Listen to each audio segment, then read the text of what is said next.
dalam majelis ilmu. Mudah-mudahan silaturahim kita di majelis ilmu ini mendapatkan keberkahan dan limpahan rahmat dari Allah Subhanahu wa Ta'ala. Salawat serta salam adalah kita haturkan untuk Rasulullah Sallallahu Alaihi Wasallam. Spidol mana ya? Spidol ya. Bapak Ibu, insya Allah dalam beberapa hari ke depan, 2 minggu lebih sedikit, kita sudah akan memasuki bulan suci Ramadan. Oleh karena itu, saya ingin menyampaikan hal-hal berkaitan dengan puasa Ramadan, lalu hasilnya dari puasa Ramadan itu, kemudian fadilah atau keutamaannya jika Ramadan kita benar dan kita bisa mencapai predikat takwa. Mudah-mudahan kita mendapatkan hadiah-hadiah dari Allah Subhanahu wa Ta'ala. Oleh karena itu, mungkin kalau tidak selesai, kalau bulan depan kita dikasih rezeki oleh Allah bertemu kembali, ya akan saya lanjutkan bulan depan gitu ya, karena waktunya saya diamanahi kalau bisa sebetulnya berhenti di pukul 1:15, karena Bapak Ibu mungkin ada yang tidak saum dan perlu makan siang, jadi tetap diberikan kesempatan yang cukup untuk itu. Bagi Bapak Ibu yang membawa HP, di dalam HP-nya ada Qur'annya, baik juga kalau turut membuka ayat-ayat di dalam Al-Quran ya, supaya kajiannya langsung Bapak Ibu membaca Al-Quran.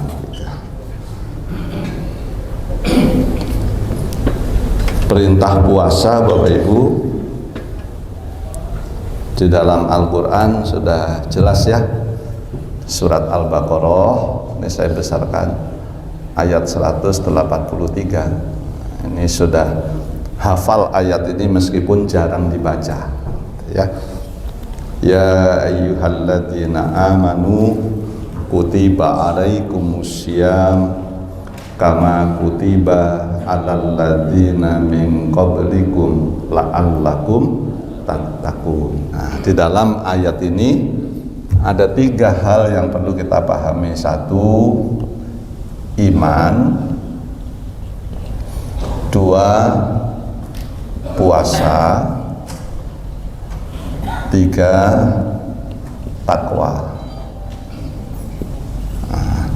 Ya ayyuhalladzina amanu kutiba alaikumussyam kama kutiba alal ladzina min qablikum la'allakum tattaqun. Nah, ada 3. Untuk mengukur iman, dah sementara nggak usah kita ukur karena waktunya pendek. Jadi yang pasti dalam hadis Rasulullah Sallallahu Alaihi Wasallam menyampaikan, man soma Ramadana imanan wahdi saban gufira lahum ma taqaddama min dambi. Jadi kata Rasulullah Sallallahu Alaihi Wasallam, barang siapa menunaikan ibadah puasa Ramadan karena iman dan mencari ridho dari Allah Subhanahu wa Ta'ala, maka Allah akan mengampuni atau menghapus dosa-dosanya yang telah lalu. Ini fasilitas yang luar biasa ya menurut saya.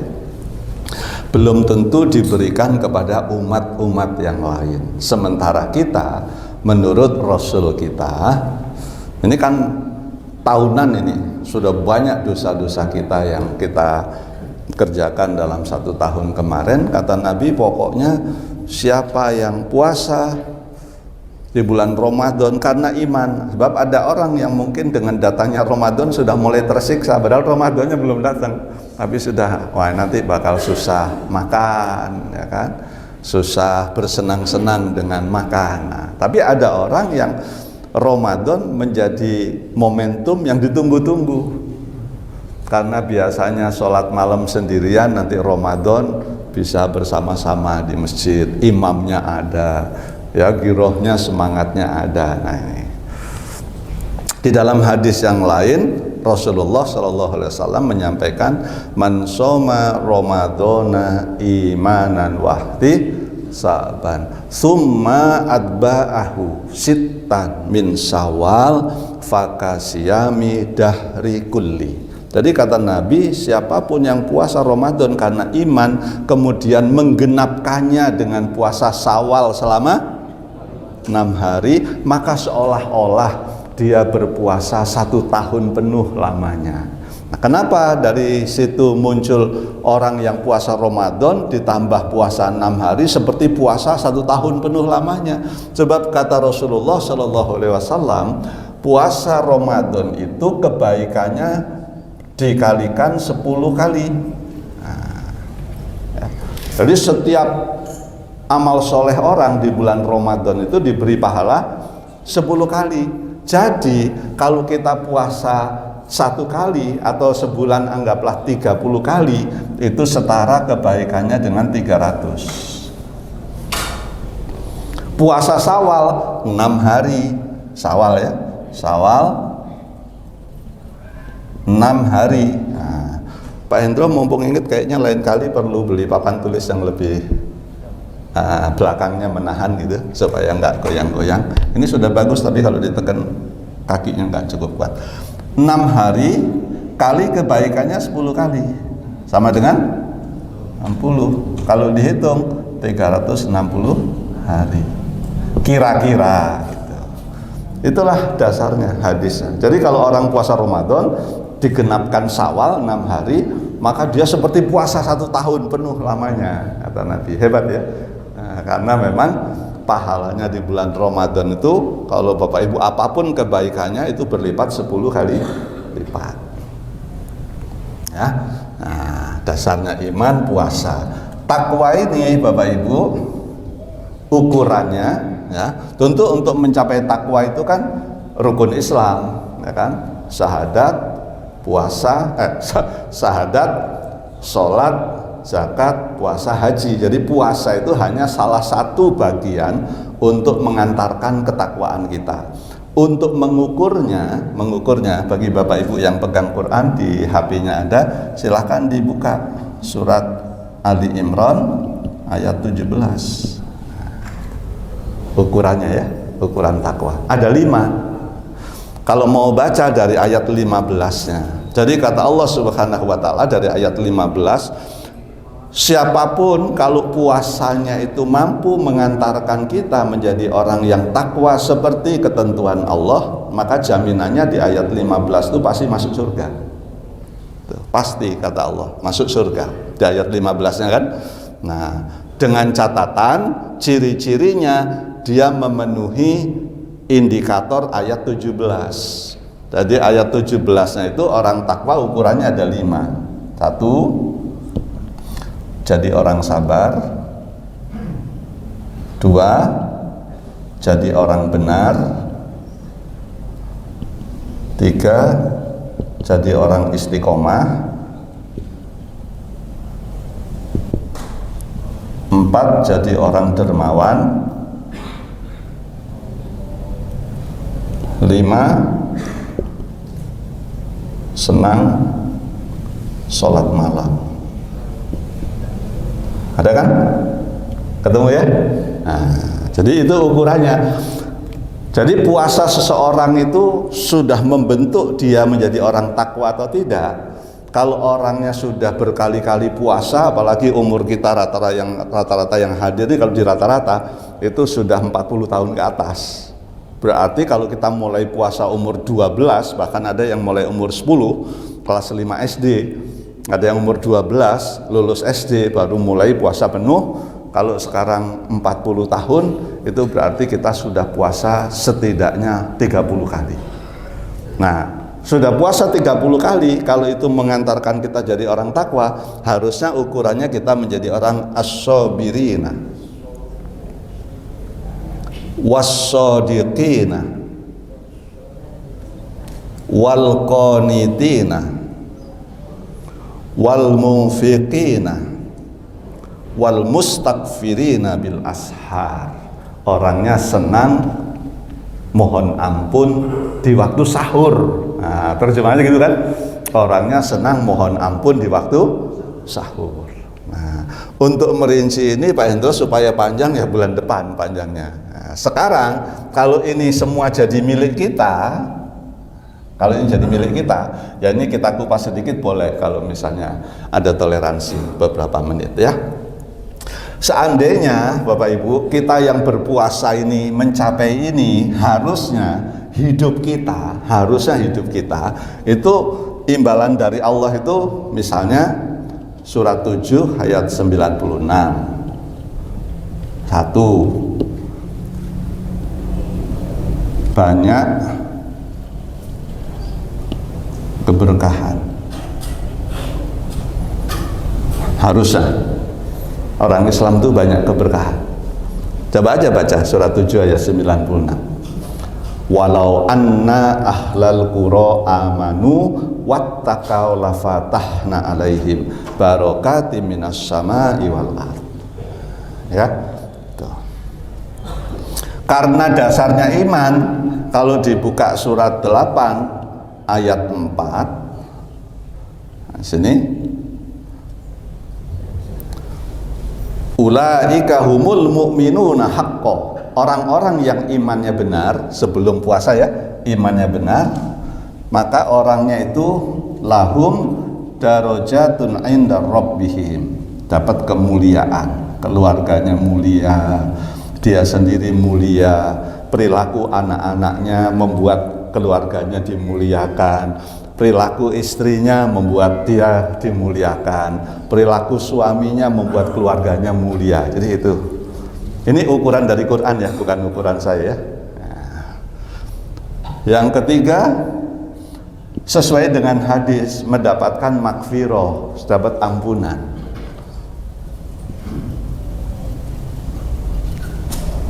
Yang keempat, rizqun karim, kemudahan rezeki.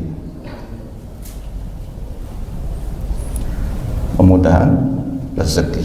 Nah, kalau digabung dengan surat At-Tolaq, surat 65 ayat 2 sampai 5, panjang ya.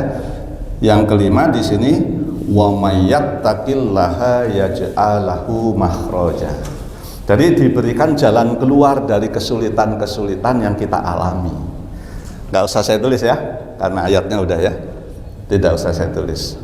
Berikutnya lagi wa yarzuqhu min haitsu la yahtasib. Allah memberikan kemudahan rezeki dari pintu-pintu yang tidak diduga-duga.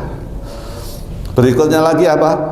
Wa may yatawakkal 'alallah fahuwa hasbuh. Dicukupi keperluan hidupnya.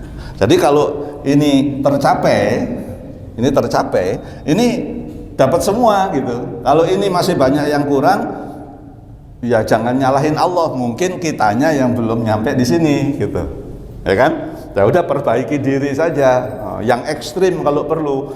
Ekstrim itu ya kalau tahun lalu dosanya banyaknya apa gitu, sekarang dibuat ekstrim seminimum mungkin lah gitu ya kesalahannya.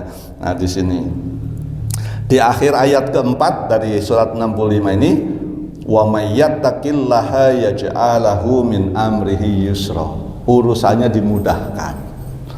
Nah, gitu harus dirasakan. Kalau tidak merasakan itu, ini harus dijadikan indikator bahwa ini belum tercapai gitu, ya. Nah, yang terakhir ayat yang kelima ini, inilah keindahan yang kita harapkan. Wa may yattaqillaha yukaffir anhu sayyi'atihi wa yutim lahu ajra. Apa kata Allah? Kalau puasa Ramadan ini kita jadikan sarana untuk mencapai ketakwaan, maka kata Allah, aku akan menghapus dosa-dosamu dan aku akan melipat gandakan pahala amal soleh. Oh, ini fasilitas yang luar biasa. Nah, kita cuplik sedikit. Seharusnya kalau orang Islam di Indonesia, saya nggak usah bicara di dunia, orang Islam di Indonesia, kan kita sebagian besar Muslim Pak ya, masih di atas 70% saya kira Pak Endro Muslimnya di Indonesia. Muslimnya itu betul-betul memenuhi kriteria ini, mestinya negeri kita makmur. Tapi tadi Pak Hendro, dalam kemacetan saya mendengarkan pidato Bapak Presiden kita. Ini ilmiah, hasil penelitian di dunia, termasuk Indonesia percaya. Silahkan nanti dicek. Indonesia sekarang, Bapak Ibu, hati-hati, sudah diumumkan oleh Presiden kita hari ini. Saya mendengar di Radio El Sinta bahwa Indonesia saat ini adalah potensi negara yang akan mendapatkan bencana nomor 3 di dunia. Ini berita Presiden hari ini. Berita Presiden. Nah, saya bisa mengkaji dari sisi keimanan penyebabnya itu apa. Tapi yang pasti, negara pegunungan tidak hanya di Indonesia. Swiss itu negara pegunungan, Pak. Switzerland itu di Eropa. Ya. Tapi sampai sekarang kita dengar dia tenang-tenang saja. Yang sholat hampir nggak ada.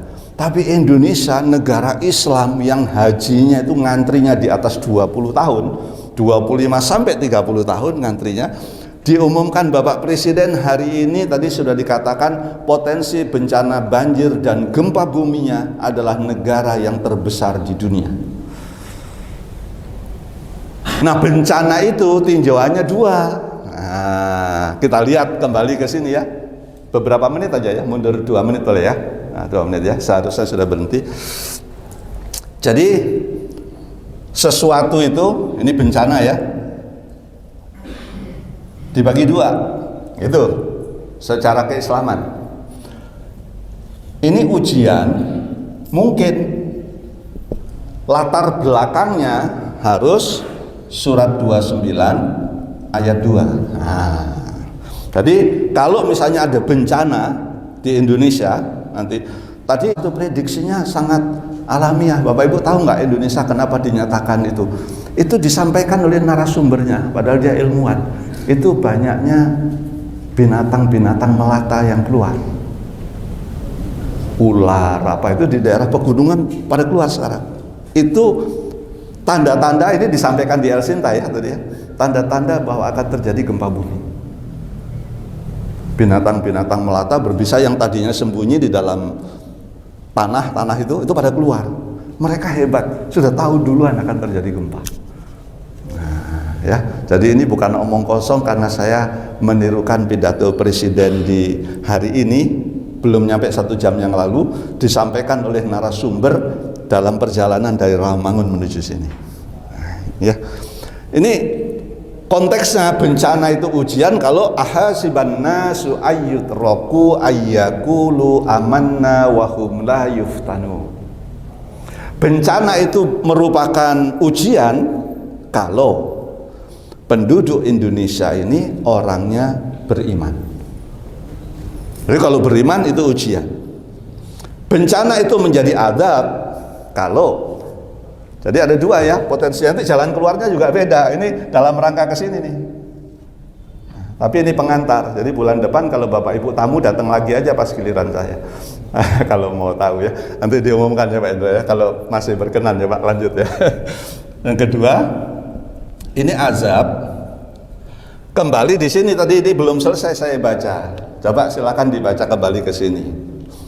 Walakin kadzabu fa akhadnahum bima kanu yaksibun. Tapi kalau penduduk negeri itu meskipun beragama Islam tapi banyak mendustakan kebenaran Al-Qur'an, maka aku azab mereka disebabkan perbuatannya. Jadi ukurannya bukan Islamnya, tapi apanya? Perilakunya.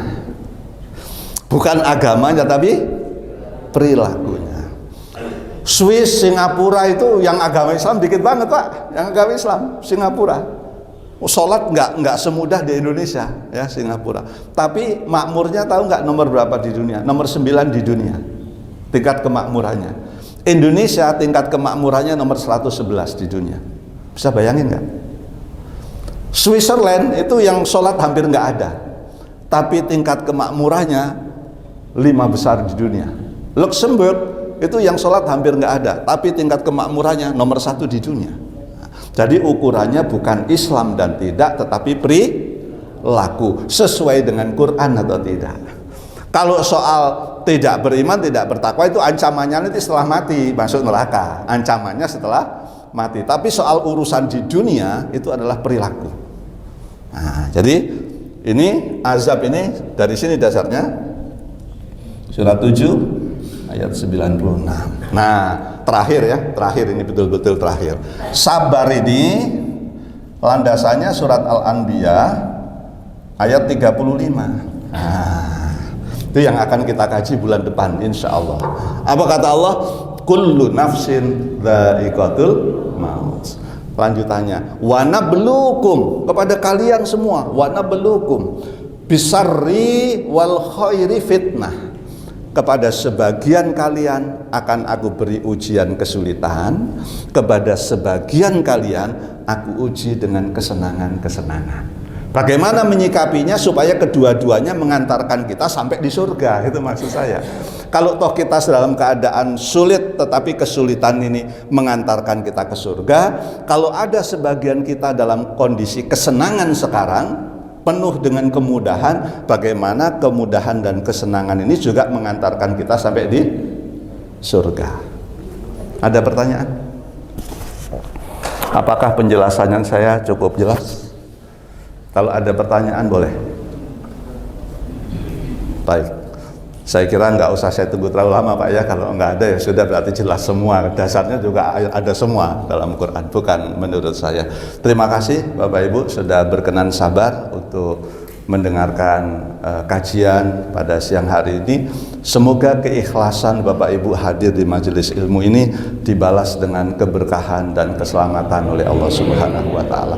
Mari kita tutup taklim kita dengan doa kafaratul majelis. Subhanaka Allahumma wa bihamdika asyhadu an la ilaha illa anta astaghfiruka wa atubu ilaik. Assalamualaikum warahmatullahi wabarakatuh.